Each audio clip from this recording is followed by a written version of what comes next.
राष्ट्रवादी काँग्रेस शरदचंद्र पवार पक्षातर्फे आज चांदवड येथील मुंबई-आग्रा महामार्ग पेट्रोल पंप चौफुली येथे शिवस्वराज्य यात्रेनिमित्त जयंत पाटील, अमोल कोल्हे व रोहिणी खडसे यांचे आगमन होताच फटाक्यांची आतिषबाजी करत, ढोल ताशांच्या गजरात जेसीबीच्या साहाय्याने पुष्पवृष्टी करत मान्यवरांचे स्वागत करण्यात आले।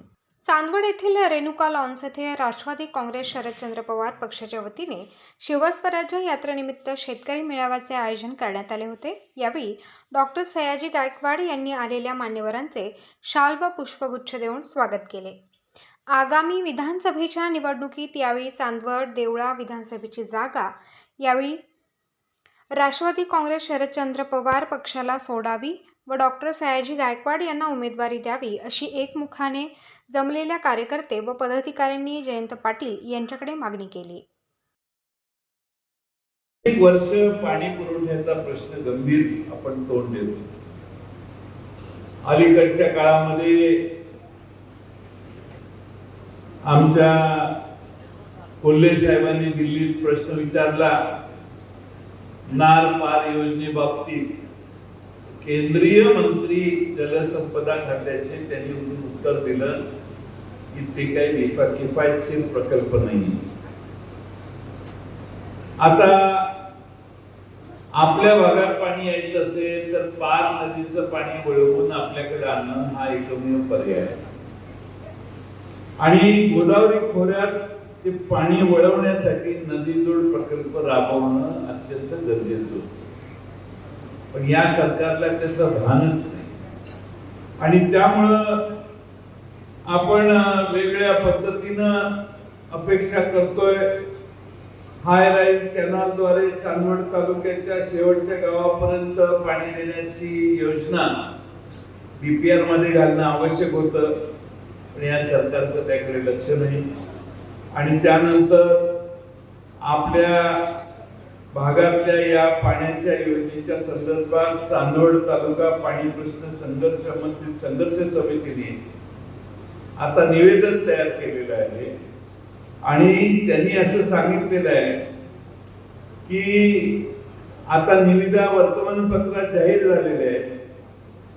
ताबडतोबीनं पार गोदावरी हा प्रकल्प कुठंच तुमच्याकरिता दिसत नाही, तर त्या पार गोदावरी प्रकल्पाचं नावही तुम्ही घ्यायला तयार नाही आणि म्हणून नार पार गिरणा नदीजोड प्रकल्पातून चांदवड तालुक्यातील तापी खोऱ्यातील 35 ते 40 गावांना पाणी देण्याचं नियोजन करा आणि पुणेगाव दरसवाडी पोहोच कालव्यातून परसून ते पाझर नदीपर्यंत पाटसरी व्हावी, तसेच सदर कालव्यात गेटची संख्या वाढवण्यात यावी आणि कायमचा आमचा तालुक्याचा पाणी प्रश्न सोडवावा अशी संघर्ष समितीने मागणी केलेली आहे। मी आपल्याला एवढंच सांगतो की आता टेंडर काढले, ते तुम्हाला भाषणात सांगतील टेंडर निघाले, तुम्ही काही काळजी करू नका, कारण एवढा पटका पडलेला आहे कांद्याचा आणि शेवटच्या क्षणी हे शहाणपण सुचलेलं आहे सरकारला।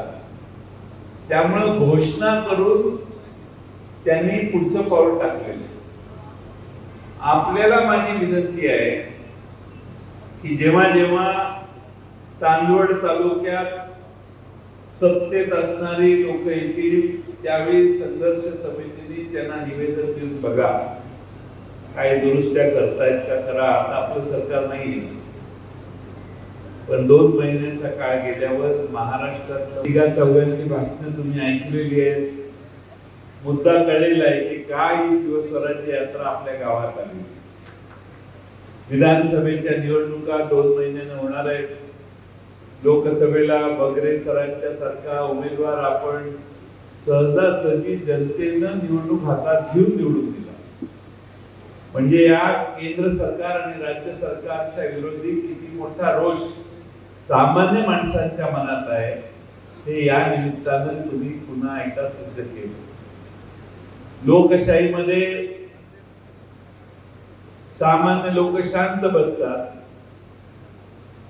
पण त्यांच्या हातात त्यांचं मत असतं, ते मत व्यक्त करून किती मोठा निषेध व्यक्त नाशिककरांनी केला ते आम्ही डोळ्याने बघितलंय। एवढ्या ताकदीनं तुम्ही बगरे सरांना निवडून दिली। साम दाम दंड भेद समोरून होता, पण सामान्य अशा घरातून आलेल्या बगरेंच्या मागे दिसून उभा राहील. लोकसभेची निवडणूक झाली आणि सरकार घाबरलं. घाबरलेलं सरकार एवढं घाबरलं की त्यांनी तिजोरीचं दारच काढून बाजूला ठेवलं. त्यामुळे मागाल ते आता सरकार हो म्हणते. मागाल ते एखादी गोष्ट आली, एखादा आमदार आला आणि म्हटला हे गोष्ट झाली पाहिजे, नाही तर माझं माया मतदारसंघात तोंड दाखवणं मुश्किल होईल, काहीतरी भानगड करा, की लगेच मंत्रिमंडळाचा ठराव, म्हणजे ग्रामपंचायतीच्या ठरावापेक्षा राज्याच्या मंत्रिमंडळाच्या ठरावाची अवस्था केविलवाणी झाली. काही त्याचा अर्थ राहिले. आणि त्या चांदवडच्या विकासाची हमी राष्ट्रवादी काँग्रेसच्या वतीनं आम्ही सगळे तुम्हाला देऊ. हा लढा महाराष्ट्राच्या स्वाभिमानाचा आहे, हे कधी विसरू नका. आपला स्वाभिमान आम्ही पवार साहेबांनी दिल्लीला जाऊन दिल्लीच्या पायावर कधी ठेवलेला नाही. जेव्हा जेव्हा लक्षात आलं पवार साहेबांच्या की दिल्ली आपल्या स्वाभिमानाला ठेच लावते, पोचवते, तेव्हा तेव्हा पवार साहेबांनी महाराष्ट्राची परंपरा जपली आणि स्वाभिमानानं ताठपणानं उभं राहिले.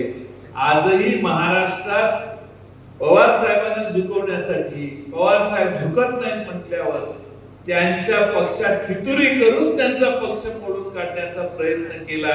पण मी महाराष्ट्राच्या आम जनतेचे आभार मानेन की पवार साहेबांच्या माग, पवार साहेबांच्या पाठीमाग पूर्ण महाराष्ट्रातले तरुण उभे आहेत. हा 84 वर्षाचा युवा नेता फिरतोय, पायाला बिगरी लावून फिरतोय, म्हणून महाराष्ट्रातल्या सगळ्या तरुणांनी मनावर घेतलेले आहे आणि पवार साहेबांना साथ द्यायचं ठरवले. आणि म्हणून मी मगाशी एके ठिकाणी सांगितलं, भले भले आपल्या पक्षात याची इच्छा व्यक्त करतात. मी एकाला विचारलं, आमचा निर्णय जवळपास झालाय त्या मतदारसंघाचा. नाही म्हटले, मी जरा मतदारसंघाचा कानूसा घेतला, सगळे म्हणतायत की तुतारी घ्या, तुतारी घेतली तर जमेल असं सगळे म्हणतायत. त्यामुळे काही करा, त्याला MSC करा, पण मला आमदार करा. सांगण्याचा मुद्दा काय तर लोकांच्यातच तुतारीच्या विषयी आपुलकी भावना आहे. पवार साहेबांनी आयुष्यभर महाराष्ट्रासाठी, नाशिक जिल्ह्यासाठी, महाराष्ट्रातल्या प्रत्येक जिल्ह्यासाठी जे काम केलंय त्या कामाला जागून त्यांच्या मागे उभा राहून पुन्हा एकदा महाराष्ट्र त्यांच्या नेतृत्वाखाली महाविकास आघाडीचं सरकार येण्यासाठी प्रयत्न करूया. हा महाराष्ट्रातल्या जनतेनं घेतलेला निकाल आहे. त्याला तुम्हा सर्वांची साथ असावी एवढीच विनंती करतो. आणि पुन्हा एकदा डॉक्टर गायकवाड, आपण तुम्ही सगळ्यांनी आम्हाला या ठिकाणी बोलवलं, आमचा या ठिकाणी मोठा सत्कार केला, फार चांगला कार्यक्रम या ठिकाणी घेतला. उशीर झालेला आहे, 2 वाजल्यापासून बसलेले आहेत. म्हणजे माझ्याविषयी त्यांच्या भावना काय आहेत मला ते पाय पुढे ठेवून बसल्यामुळे लक्षात आले की कधी जातोय की उठतोय. त्यामुळे मी जास्त वेळ भाषण करत नाही, पण बराच वेळ तुम्ही 2 वाजल्यापासून बसला, याबद्दल आपल्या सगळ्यांचे मी मनपूर्वक आभार मानतो आणि आपली रजा घेतो. धन्यवाद. सगळे आजी माजी पदाधिकारी, व्यासपीठावर सर्व मान्यवर, सर्व पत्रकार बांधव आणि आपण सगळ्यांना पुन्हा एकदा शिवला. त्यानंतर शिवस्वराज्य यात्रा जेव्हा अनेकांनी हा प्रश्न विचारला, शिवस्वराज्य यात्राच का, शिवस्वराज्य का? तर छत्रपती शिवाजी महाराजांनी 350 वर्षांपूर्वी जेव्हा स्वराज्याची निर्मिती केली, ते स्वराज्य नेमकं कशासाठी होते? माझ्या महाराजांना सिंहासनाची हौस होती म्हणून होतं, माझ्या महाराजांना राजधानीची हौस होती म्हणून होतं, माझ्या महाराजांना महालाची हौस होती म्हणून होतं? यातलं काहीही नाही. तर 350 वर्ष या मातीतल्या माणसाचा हक्क डावलला जात होता. त्या मातीतल्या माणसाला, इथल्या मातीतल्या शेतकऱ्याला, इथल्या मातीतल्या तरुणाला त्याचा हक्क आणि त्याचा स्वाभिमान मिळवून देण्यासाठी जे निर्माण झालं ते छत्रपती शिवाजी महाराजांचं स्वराज्य होतं. आणि म्हणून आज पुन्हा शिवस्वराज्य यात्रा काढावी लागली. कारण महाराष्ट्राचं राजकारणात गेल्या 2-2.5 वर्षात जर आपण बघितलं असेल तर राजकारणाने अशी कूच बदलली की आधी वाटत होतं चप्पल विकत घेता येते, टोपी विकत घेता येते, अंगावरचा शर्ट विकत घेता येतो, आमदार मंत्री सुद्धा विकत घेता येतो. हे गेल्या 2-2.5 वर्षात राजेहो बघायला मिळालं. हे महाराष्ट्राचं दूत आहे. आणि जेव्हा हे विकलं गेलं, भूमिका बदलल्या गेल्या. वर्षानुवर्ष तुम्ही चांदवड तालुक्याचे अनेक जण आहेत ज्यांनी आदरणीय शरदचंद्रजी पवार साहेबांची तोलामोलानं साथ दिली.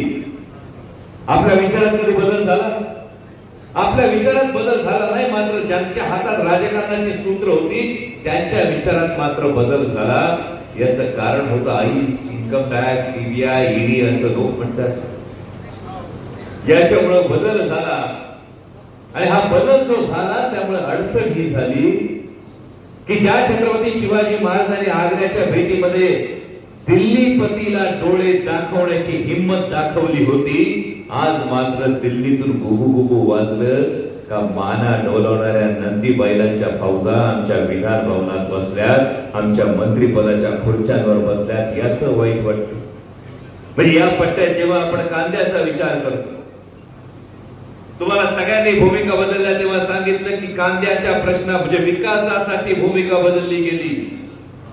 पण जेव्हा कांद्याच्या निर्यात बंदी लादली गेली तेव्हा विकासासाठी टुंकण इकडून तिकडे उडी मारणाऱ्यांपैकी एकानंही कांद्याच्या निर्यात बंदीविषयी आवाज उठवला नाही. चांदवडच्या विद्यमान आमदारांनी कधी सांगितल्याचं तुमच्या ऐकिवात? भारतीय जनता पक्षाच्या नेत्यांना कधी चांदवडच्या आमदारांनी ठणकावून सांगितलं, अरे माझा इथला शेतकरी कांदा उत्पादक शेतकरी, या कांदा उत्पादक शेतकऱ्याचा कांदा 8-10 रुपये किलोने तुम्ही घेता, लाजा वाटता का? सोडली आमदारकी, असं आमदारांना कधी म्हटल्याचं आठवलं? राजे हो, जो आपल्या सुखदुःखात नाही त्याच्या वरातीत येत्या निवडणुकीत आपण नाचायचं, हे सगळ्यात महत्वाची गोष्ट आहे. नाहीतर कोणी येणार नाही आपल्या घरातलं सुख दुःख बघायला. पण महत्वाची गोष्ट ही आहे की कांद्याच्या बाबतीमध्ये म्हणजे आता या वर्षी बरे दिवस आले. किती भाव? किती? 4.5 आहे. हा, आहे का नाही गमत?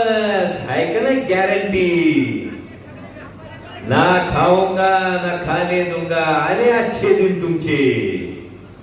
जेव्हा शेतकऱ्याकरता 80-85% कांदा विकला गेला त्यानंतर निर्यात बंदी हटवली. आता कांदा आपल्याकडे नाही. आता कांदा असेल तर मोठ्या व्यापाऱ्यांकडे, छोट्या व्यापाऱ्यांकडे पण नाही, फक्त मोठ्या व्यापाऱ्यांकडे कांदा आहे, फेडरेशनकडे कांदा आहे. आणि आता निकल आता गंमत अशी झाली, हे आहे 2 दिवस नंतर नाफेडचा 5 लाख मेट्रिक टन कांदा बाजारात येणार आहे. जसा मोठ्या प्रमाणावर कांदा बाजारात आला तसा कांद्याचे भाव पडणार आहेत. आणि भारतीय जनता पक्षाचा इतिहास असा आहे, महागाई, बेरोजगारी या सगळ्या गोष्टी बोलल्या असतील, महाराष्ट्रातून गेलेले प्रकल्प बोलले असतील. पण मला असं कानावर आलंय की चांदवड तालुक्यामध्ये सोयरीक फार सहज जुळती हो. अहो, वर्ग शेतीवर असलं तरी ती सोयरीक जुळती. हा, पोरी देत नाही. मग एक काळ असा होता 2014च्या आधीपर्यंतचा काळ असा होता की जर चांगली शेतीवाडी असलं तर शांतपणे पोरगी दिली जायची. त्यानंतर नेमकं असं काय चुकलं राजे हो? शेतीवाडी तेवढीच राहिली, घर बी तसंच राहिलं, कुटुंब बी तसंच राहिलं, पण सोयरी जुळना झाली. हे आपल्या नशिबातलं कोणी ओढून घेतलं. आणि नशिबात ओढून घेत असताना आज काय सांगितलं असतं, पोराला नोकरी असेल तर सोयरी जुळती, बरोबर? आणि नोकरी आहेत कुठं? म्हणजे जसं मी सांगितलं, यांच्या दिल्लीच्या मालकांसाठी गुबू गुबू माना डोलवाव्या लागतात. 4 लाख कोटीची गुंतवणूक येणार होती महाराष्ट्रात. टाटा एअरबस असेल, बल्क ट्रक पार्क असेल, वेदांता फॉक्सकॉन असेल, लाखो मराठी तरुणांना रोजगार मिळणार होता. पण दिल्लीतून गुबू गुबू वाजलं. असं सगळं प्रोजेक्ट गुजरातला नेलं गेलं. तुमच्या पोरांच्या हातातोंडाशी आलेला रोजगार हा तुमच्या डोळ्यात देखत हिरावून नेला. म्हणजे चांदवडच्या लोकांना जास्त चांगलं कळलं. म्हणजे पुलेगाव तरसवाडी कालवा जेव्हा झाला होता तेव्हा तुम्ही जमिनी का म्हणून दिल्या होत्या ना जमिनी स्वतःहून. आणि पाणी आपल्या डोळ्यात येतं कुठं? पाणी तुमच्या डोळ्यात देखत तसं पळून नेलं. तसं काहीतरी अच्छे दिन येतील म्हणून तुम्ही मत दिलं होतं आणि तुमच्या डोळ्यात देखत तुमचे रोजगार पार गुजरातला पळून नेले. हे आता विसरू नका. आणि म्हणून हा हक्क मागायचा, हा तरुणांच्या रोजगाराचा हक्क मागायचा आहे, हा हक्क मागायचा, हा शेतकऱ्यांच्या शेतमालाला रास्त भाव मिळण्याचा हक्क मागायचा आहे, हा हक्क मागायचा आहे, माझ्या माता भगिनींच्या सुरक्षिततेचा हक्क मागायचा आहे. आणि चांदवडकरांसाठी यावेळी निर्णय घेणं लई सोपं आहे. कारण शेटे साहेब, यावेळी मला असं कळलंय की चांदवड तालुक्याने ठरवलंय, चांदवड देवळा दोन्ही तालुक्याने ठरवलंय, या मतदारसंघात निवडणूक मायबाप जनता हाती घेणार आहे. कारण 10 वर्ष, याच्या आधीची 10 वर्ष सत्तेतला खासदार होता, सत्तेतला आमदार होता. 10 वर्षात चांदवडमध्ये MIDC आली ना. मग 10 वर्षात MIDC आली नाही, रोजगाराचा प्रश्न सुटला नाही, तुम्ही खासदार बदलला. लोकसभा तो झाकी थी, विधानसभा. आणि लोकसभेला तुम्ही सगळ्यांनी जो काही चमत्कार दाखवला, मी दिल्लीमध्ये जेव्हा इतर खासदारांशी बोलतो, तुमच्या सगळ्यांचं मनापासून कौतुक करेल. ते कौतुक यासाठी करेल की तुम्ही फक्त खासदार निवडून दिला नाही, तुम्ही हिरा पाठवलाय संसदेत, हिरा. आणि जेव्हा जेव्हा मी आदरणीय भास्कर बगरे सरांकडे बघतो तेव्हा एका गोष्टीसाठी मला तुमच्याविषयी कायम कृतज्ञता वाटते. कारण या 2-2.5 वर्षामध्ये खरंच अशी परिस्थिती निर्माण झाली होती. कोण कधी कोणाच्या पाठीत खंजीर खुपसत ते कळत नव्हतं, कोण कोणाची साथ कधी सोडल ते कळत नव्हतं, कोण कारवायांसमोर गुडघे टेकल हे कळत नव्हतं, आणि कोण 50 खोक्यांसाठी विकलं जाईल हे कळत नव्हतं. आणि माझ्यासारख्या कुठली राजकीय पार्श्वभूमी नसलेल्या सर्वसामान्य कुटुंबातल्या पोराला प्रश्न पडला होता. अनेकदा मी जयंत पाटील साहेबांना विचारायचो हा प्रश्न, का साहेब, आम्ही ज्या भाबड्या भावनेनं राजकारणात आलो, या राजकारणामध्ये निष्ठा, तत्व, मूल्य यांना काही किंमत राहिली की नाही? कारण सगळं सहज विकलं जात होतं. कानावर एकच ऐकू येत होतं, 50 खोके. आणि मग तत्वनिष्ठा, मूल्य याला किंमत राहिली की नाही हे वाटत असताना तुम्ही दिंडोरी लोकसभा मतदारसंघाच्या मायबाप मतदारांनी एक सर्वसामान्य धनशक्ती नसलेला जनशक्ती पाठीशी असलेला खासदार या ठिकाणी दिंडोरी लोकसभा सोडून भगरे सरांच्या रूपानं सुद्धा या पक्षाला त्या ठिकाणी उमेदवार या ठिकाणी मिळाला आहे. आणि म्हणून आमच्या साऱ्या मतदारसंघाकडनं, साऱ्या नागरिकांकडनं अशी या ठिकाणी विनंती आहे की सतत आम्ही ही आपल्या मित्र पक्षाला या ठिकाणी मदत करत आलो. यावेळेला ही जागा जर राष्ट्रवादी काँग्रेस पक्ष शरद या पक्षाला सुटली तर नक्कीच या ठिकाणी विजय मिळाल्याशिवाय राहणार नाही अशी खात्री या ठिकाणी तुम्हाला देतो. आधी पण घेत नाही, आधी बराच या ठिकाणी बोलत नाही. लोक बऱ्याच वेळापासून या ठिकाणी आले, 2-4 टायमिंग दिला, जवळ 6 वाजून गेले आहेत. मी सगळ्या लोकांचं या ठिकाणी दिलगिरी व्यक्त होतो आणि आपण फार मोठ्या संख्येने या ठिकाणी उपस्थित राहिला त्याबद्दल सर्वांचे आभार मानतो आणि माझं मनोगत संबोधतो. धन्यवाद. जय हिंद, जय महाराष्ट्र. उत्तर महाराष्ट्र न्यूज नेटवर्कसाठी धनंजय पाटील, चांदवड.